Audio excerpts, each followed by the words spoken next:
Okay, अब देखते हैं रेजोनेंस। ये टर्म काफ़ी इंपॉर्टेंट टर्म है। तो रेजोनेंस में क्या होता है कि पाई इलेक्ट्रॉन का डीलोकेलेशन होता है इसके अंदर। जैसे मैंने एग्जांपल लिया है ओजोन मॉलिक्यूल। तो देखो अभी यहाँ का इलेक्ट्रॉन दिख रहा है, अब ये इलेक्ट्रॉन इधर डीलोकलाइज होगा, इधर आ जाएगा डबल बॉन्ड, और ये इलेक्ट्रॉन इधर डीलोकलाइज हो जाएगा। तो मैं ये लोन पे इधर ड्रॉ कर देता हूँ, ऐसा देखिए। तो आपका फर्स्ट स्ट्रक्चर सेकंड में कन्वर्ट, उसके बाद फिर ये इलेक्ट्रॉन इधर आ जाएगा और ये इलेक्ट्रॉन रिटर्न, तो सेकंड स्ट्रक्चर फर्स्ट में। तो ऐसे रेजोनेंस चलते रहते हैं इन दोनों में, और इन दोनों का ये एक्चुअल स्ट्रक्चर बोलते हैं रेजोनेंस हाइब्रिड। तो जहाँ जहाँ आपका डीलोकलाइज होगा वहाँ डॉटेड लाइन बताई मैंने। मतलब इसमें क्या होता है कि सिर्फ पाई इलेक्ट्रॉन का डीलोकलाइजेशन होगा, लेकिन जो एटम की जो पोजीशन है वो सेम रहेगी पूरे स्ट्रक्चर में। तो इन दोनों को हम बोलेंगे रेजोनेटिंग। इसको हम क्या बोलेंगे? रेजोनेटिंग स्ट्रक्चर्स, रेजोनेटिंग स्ट्रक्चर्स, और कभी कभी इसको कैनोनिकल स्ट्रक्चर्स बोल देते हैं। तो देखिए अभी डेफिनेशन क्या बताएं। When a molecule can be represented by two or more structures which differ in positions of electrons. देखो किस में डिफरेंस है? Only position electron, but not in the position of atoms. Atom में पोजीशन नहीं होगी, मतलब एटम की position change नहीं होगी। स्ट्रक्चर्स आर कॉल्ड, अब ये जो स्ट्रक्चर्स है इसको हम क्या बोलेंगे? रेजोनेटिंग, और एक नाम है कैनोनिकल स्ट्रक्चर्स, ठीक है। एंड एक्चुअल स्ट्रक्चर जो है, ये actual structure is called resonance, and this phenomena is known as resonance. बराबर है कि नहीं? अब इसमें रेजोनेंस एनर्जी एक छोटा सा एक टर्म है, वो ध्यान दीजिए। ये होता है it is a difference between actual bond energy and energy of the most stable resonant structure. इन दोनों जो भी सबसे ज़्यादा स्टेबल होगा और एक्चुअली इन दोनों के बीच में जो डिफरेंस आएगा उस एनर्जी को हम क्या बोलने वाले हैं? Resonance energy. ये टर्म भी आ जाता है कभी कभी, ठीक है ना। इसमें से पाई इलेक्ट्रॉन डीलोकलाइजेशन करना है। मतलब रेजोनेंस किस में होता है? कॉन्जुगेटेड सिस्टम में होता है। Double single double, double single plus, double single minus, double single lone pair, double single आपका हो सकता है फ्री रेडिकल, ऐसा होगा। प्लस माइनस माइनस, ऐसा बहुत सारे कंडीशन है, ठीक है ना। ये ऐसा रहता है पूरा डिटेल। तो ये थोड़ा सा बताया। बट रेजोनेंस किस में पॉसिबल है? कॉन्जुगेटेड सिस्टम में। आपको कॉन्जुगेटेड सिस्टम समझ में आने चाहिए आपको, ठीक है। जिन्होंने जो स्टूडेंट्स नीट या JEE की तैयारी करे उन्होंने रेजोनेंस डिटेल में पढ़ा होगा, उनको बहुत आसान जाएगा। अभी करेंगे बाद में, हमें रेजोनेंस पे एक बाद में बनाता हूँ, एक वीडियो बना के देखते हैं आपको, ठीक है। चलिए इसको नोट डाउन कर लीजिए। अब देखते हैं polar character of covalent bond. मतलब कोवैलेंट बॉन्ड में पोलर कैसे हो जाता है, वो आयनिक कैरेक्टर कैसे डेवलप होता है वो देखना है हमको। तो पहले समझते हैं कि पोलैरिटी ऑफ बॉन्ड क्या होता है। तो पोलैरिटी बॉन्ड, जैसे अभी मैंने HCl लिया एग्जांपल, तो chlorine more electronegative than hydrogen. इसमें पहले से कोवैलेंट बॉन्ड पहले से ये। अब इसमें जो पार्शियल नेगेटिव चार्ज क्यों आ रहा है? क्योंकि क्लोरीन मोर इलेक्ट्रोनेगेटिव हाइड्रोजन, तो ये इलेक्ट्रॉन का मतलब पुल कर लेगा, खींच लेगा, तो उस पर आएगा negative charge, partial negative charge, और दूसरे में आएगा पार्शियल पॉजिटिव। ये ड्वेल बिहेव हो गया। पोलर कोवैलेंट बॉन्ड बोलना चाहिए इसको, पोलर कोवैलेंट बॉन्ड, क्योंकि चार्जेस भी और ये भी। जैसे वाटर, देखो अभी यहाँ पे ऑक्सीजन और हाइड्रोजन में इलेक्ट्रोनेगेटिव डिफरेंस है। Oxygen more electronegative than hydrogen, तो ऑक्सीजन पे आएगा पार्शियल नेगेटिव और हाइड्रोजन पार्शियल पॉजिटिव। सेम यहाँ पर भी हाइड्रोजन पार्शियल पॉजिटिव, तो ये हो गया पोलर। तो पोलर कोवैलेंट ऐसा रहता है। तो means the magnitude of electronegative difference reflects the degree of polarity. Magnitude दोनों का डिफरेंस रहता है वो, क्योंकि डिफरेंस जितना ज़्यादा होगा उतना ज़्यादा वो पोलैरिटी होगा, वो इसलिए degree of polarity. Greater the difference in the electronegativities of the atom forming bond, greater will be the charge separation and hence greater will be the polarity of molecule. बराबर है कि नहीं? अब इसके बाद फिर हम इसमें देखेंगे डायपोल मोमेंट। तो पहले इसको नोट डाउन कर लीजिए। ओके, अब देखते हैं डायपोल मोमेंट। इसको हम म्यू लेटर से डिनोट करेंगे, ठीक है। Dipole moment is a product of magnitude of charge. Q का मतलब होता है magnitude of charge and distance of separation between charges. जो चार्ज होता है ना कैटायन अनायन, उनका उसको सेपरेट करने वाला डिस्टेंस, वो ये लिया हमने यहाँ पर। मीन्स क्या बोलेंगे? Dipole moment is the product of magnitude of charge and distance of separation between charges. और इसको हम एक्सप्रेस करते हैं डिबाई, ये इसकी यूनिट है, डिबाई यूनिट है, कैपिटल डी लेटर। और 1 डिबाई को होता है 3.33564 इंटू 10⁻⁻30 cm। सी कैपिटल लिखा है, सी मतलब कूलॉम, एम मतलब मीटर, कूलॉम मीटर में रहता है। And it is a vector quantity, याद रखना है आपको, ठीक है। अब वेक्टर क्वांटिटी देखो, अभी मैंने कुछ 3 एग्जांपल लिखे यहाँ पर में, देखिए बेरिलियम डाइफ्लोराइड। तो देखो fluorine more electronegative than beryllium, तो ये इसका डायरेक्शन ऐसा बताना है, क्योंकि फ्लोरीन मोर है, ये फ्लोरीन मोर, तो दोनों एक दूसरे को क्या करें, ऐसे करें, एक ऑपोजिट एंड, जैसे ऑपोजिट में जा रहे हो तो कैंसिल कर रहा है इनके इफेक्ट को, तो इसलिए 0 हो जाएगा म्यू। यहाँ पर वैसे ही कार्बन डाइऑक्साइड में भी oxygen more electron than carbon, oxygen more electron carbon, तो ये एक दूसरे के ऐसे ऑपोजिट जा रहे हैं, तो मतलब कैंसिल कर रहा है इफेक्ट को, इसलिए म्यू 0। अब यहाँ पे देखो अमोनिया में, देखो अब यहाँ अमोनिया में अगर हम देखते हैं वैल्यू, तो NH3 और एक लोन पेयर है, तो लोन पेयर ऊपर खींचेगा, रिजल्टेंट डायमंड ऊपर जाएगा, ऊपर साइड जाने वाला है। तो अभी देखो हाइड्रोजन से ज़्यादा इलेक्ट्रॉन नाइट्रोजन, उसलिए डायरेक्शन में इधर बताया, तीनों के डायरेक्शन ऐसे दिए है, दिख रहा है आपको, हाइड्रोजन से ज़्यादा इलेक्ट्रोनेगेटिव क्या है आपका, नाइट्रोजन है, बराबर है, ये देख लीजिए।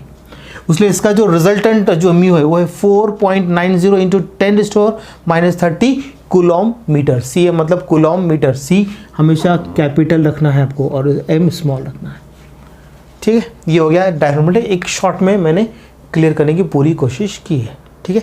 आप थोड़ा देख लीजिए, और आपको एग्जाम्पल और ज़्यादा करना, आप ज़्यादा एग्जाम्पल करके देख सकते हैं। टर्म क्लियर हो गया अभी अपना ये, चलिए नोट डाउन कर लीजिए इसको। ओके, अब देखते हैं covalent character of ionic bond. कोई भी केमिकल बॉन्ड होगा तो या तो आयोनिक होगा या फिर हम बोलते हैं कोवेलेंट है, लेकिन ऐसा नहीं होता है। अगर आयोनिक बोला तो उसमें थोड़ा बहुत कैरेक्टर कोवेलेंट होता है, कोवेलेंट बोलेंगे तो थोड़ा बहुत कैरेक्टर आयोनिक होता है, लेकिन उससे अगर थोड़े से ज़्यादा आ जाए तो आयोनिक कैरेक्टर आ जाता है, पार्शियल चार्जेस बोलते हैं इसको। तो ये सब एक्सप्लेनेशन दिया है फजांस ने। तो अकॉर्डिंग टू फजांस रूल, तो covalent character of ionic bond will be favoured by, अब ये मैंने 4 पॉइंट लिखे हैं इसके मेन। पहला है कि स्मॉल साइज ऑफ कैटाइन, जितना स्मॉल साइज होगा कैटाइन का उतना ज़्यादा वो कोवेलेंट बॉन्ड कैसे हो जाएगा, आयोनिक हो जाएगा, ठीक है ना, covalent character of ionic bond हो जाएगा, ठीक है। तो देखो अभी लार्ज साइज ऑफ अनाइन, जितना ज़्यादा साइज होगा अनाइन का उतना ज़्यादा क्या होगा उसमें अंदर कोवेलेंट कैरेक्टर आ जाएगा, ठीक है। उसके बाद फिर high charge of cation and anion, high charge of cation and anion, जितना ज़्यादा कैटाइन मतलब कि +3 फिर +2 +1, अनाइन में -3 -2 -1 ऐसा डिक्रीजिंग ऑर्डर ऐसा। तो हाई चार्ज ऑफ कैटाइन होगा उतना ज़्यादा क्या होगा उसके अंदर कोवेलेंट कैरेक्टर आ जाएगा। और कैटाइन हैविंग 18 इलेक्ट्रॉन शेल होना चाहिए, 18 मतलब S2p6d10, तो उसके कारण क्या होगा, due to less screening effect हो जाएगा, ठीक है ना। तो फिर वो जो आयोनिक कैरेक्टर जो शो करना है वो कोवेलेंट में शो करेगा। तो आपने देखो इसमें आप लोगों ने इसमें पढ़ा होगा ना, आप लोगों एवलॉक एलिमेंट्स में, तो ड्यू टू लेंथेनाइट कॉन्ट्रैक्शन, वो सारे मेटल्स है, लेकिन क्या होता है कि उसमें लेंथेनाइट कॉन्ट्रैक्शन कारण साइज कम होती जा रही है ना, कैटाइन की साइज कम होती जा रही है ड्यू टू लेंथ कॉन्ट्रैक्शन, तो वो आयोनिक से कोवेलेंट में कन्वर्ट हो जाते हैं, है ना। वैसे ही ये फजांस रूल लग रहा है इसके अंदर, ये बहुत काम का, ये आपको अप्लाई करते आना चाहिए। तो आप ध्यान से सुनिए ज़रा कि small size of cation, size so छोटा होना चाहिए। अब अगर देखो यहाँ पे हम बेरिलियम पढ़ते हैं, बेरिलियम इसमें आता है, लिथियम, बेरिलियम, बोरॉन, ये क्या है मेटल है, लेकिन फिर भी क्या शो कर रहे हैं, कोवेलेंट कैरेक्टर ज़्यादा शो करते हैं। इसको हम कैसे से बोला कि बेरिलियम फ्लोराइड, तो बेरिलियम डाइफ्लोराइड, क्योंकि नॉन ये आपका कोवेलेंट कैरेक्टर शो कर रहा है ज़्यादा, ये नहीं down the group ionic character increases, तो ऐसा ही, ठीक है ना। तो ये यही बोल रहा है स्मॉल साइज ऑफ कैटाइन, जितना स्मॉल होगा साइज उतना ज़्यादा वो कोवेलेंट कैरेक्टर शो करेगा, जबकि आयोनिक शो करने लेकिन कोवेलेंट करेगा। फिर large size of anion, size बड़ा होगा, ठीक है ना, ऐसा रहेगा। और हाई चार्ज ऑफ कैटाइन है अनाइन, ज़्यादा चार्ज होगा उतना ज़्यादा वो कोवेलेंट करेगा। और कैटाइन हैविंग 18 इलेक्ट्रॉन शेल, मतलब S2p में 6 है, D में 10 है, मतलब ये 18 हो गया टोटल सम कर, कितने होते हैं 18, इसको बोलते हैं 18 इलेक्ट्रॉन शेल बोल रहे हैं हम उसको, 18 इलेक्ट्रॉन शेल। उसके कारण क्या होता है, कम स्क्रीनिंग इफेक्ट होगी due to less screening effect, तो वो इलेक्ट्रॉन जो पुल कर लेगा, खींच लेगा, लेंथ कॉन्ट्रैक्शन जैसा हो रहा है, ये ऐसा आएगा। कर लीजिए इसको नोट डाउन। ओके, अब देखते हैं वैलेंस बॉन्ड थ्योरी, VBT। इसको हिटलर और लंडन ने 1927 में प्रपोज किया है, उन्होंने दिया हुई थ्योरी है 1927। देखिए अब उनके जो मेन पोस्टुलेट्स देखते हैं, उनके मतलब main points. A covalent bond is formed only when half-filled orbitals of two atoms overlap each other। दो एटम है, दोनों हाफ फील्ड है, तो दोनों हाफ फील्ड होने चाहिए और ऑपोजिट स्पिन, और वो क्या ओवरलैप करेंगे ऐसे, ठीक है ना।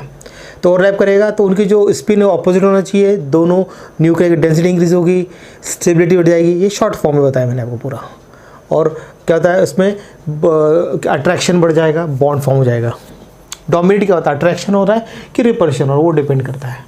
तो देखिए अभी, तो पहला point clear, covalent bond is formed only when half filled orbitals of two atoms overlap each other. फिर each overlapping orbital should contain unpaired electron होना चाहिए, unpaired electron with opposite spin, and the overlapping must have same energy. जो atomic orbital है एक तो वो half filled होना चाहिए और एक की स्पिन ऐसा एक कैसा है ऑपोजिट होना चाहिए, और कैसा होना चाहिए ऑपोजिट होगा ये, और उनकी एनर्जी नियरली सेम होना चाहिए, सेम SSPP ऐसा, बस का मतलब है।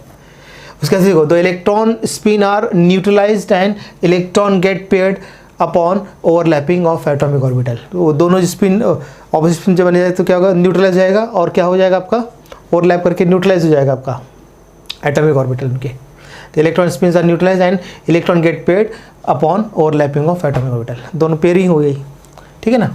उसके बाद देखो, during the overlapping electron density increases between two nuclei. जब ओवरलैपिंग होगा तो दोनों के बीच में डेंसिटी बढ़ जाएगी, and therefore repulsion between two nuclei और the bonded atom decreases, and this result in increase in force of attraction and liberation of energy. ये चारों पॉइंट का शॉर्ट में फिर से समझ लीजिए। दो एटम है, दोनों के एक एक इलेक्ट्रॉन होना चाहिए, सिंगल इलेक्ट्रॉन, और ऑपोजिट स्पिन होना चाहिए, और जो ओवरलैपिंग हो रहा है ये एक एटम का है, एटम ऑर्बिटल दूसरे एटम का है, ठीक है ना। ऐसा ले लेता हूँ, ये ऐसा, वो ऐसा लेता हूँ, बराबर है कि नहीं। ये ओवरलैप करेगा, अब जो ओवरलैप करेगा तो इनमें इलेक्ट्रॉन, इसमें क्या होता है अभी जो है ना रिपल्शन कम हो जाएगा और अट्रैक्शन बढ़ जाएगा और आपका बॉन्ड फॉर्म हो जाएगा। ये 4 पॉइंट का मीनिंग, इतना नोट डाउन कर लो। ओके, अभी नेक्स्ट पॉइंट देखिए, अ बॉन्ड फॉर्म, मतलब जो बॉन्ड बन गया है, the bond formed at equilibrium distance, दोनों भी ऐसे आ गया ना, इक्विलिब्रियम डिस्टेंस पे आ गए, when system has minimum energy and maximum stability. अब ये एक एटम है, ये दूसरा एटम है, दोनों नज़दीक आए, ऑपोजिट स्पिन, एक एक इलेक्ट्रॉन है, और ये बॉन्ड फॉर्म किया, तो इक्विलिब्रियम डिस्टेंस। यहाँ पर क्या होगा आपका, ये स्टेबल बन गया आपका बॉन्ड, ठीक है ना। यहाँ पे मिनिमम एनर्जी है और मैक्सिमम कैसे की स्टेबिलिटी है, ये पॉइंट याद रख लीजिए। फिर the strength of bond depends upon extent of overlap of orbital between two atom, कि वो जो स्ट्रेंथ होता है वो किस बिटवीन कितना ज़्यादा ओवरलैप कर रहा है, वो जितना स्ट्रॉन्ग ओवरलैप करेगा उतना स्ट्रॉन्ग बॉन्ड बनेगा। फिर बोला the number of covalent bond form by any atom is equal to the number of unpaired electrons present in the valence shell of that atom. मतलब कि कितने कोवेलेंट बनेंगे वो डिपेंड करता हो कि उस एटम के कितने अनपेयर्ड इलेक्ट्रॉन है। मतलब यहाँ पे 2 अनपेयर्ड, इसके 2 है तो 2 कोवेलेंट, इसके 3, इसके तो 3 कोवेलेंट बॉन्ड ऐसे बनेंगे।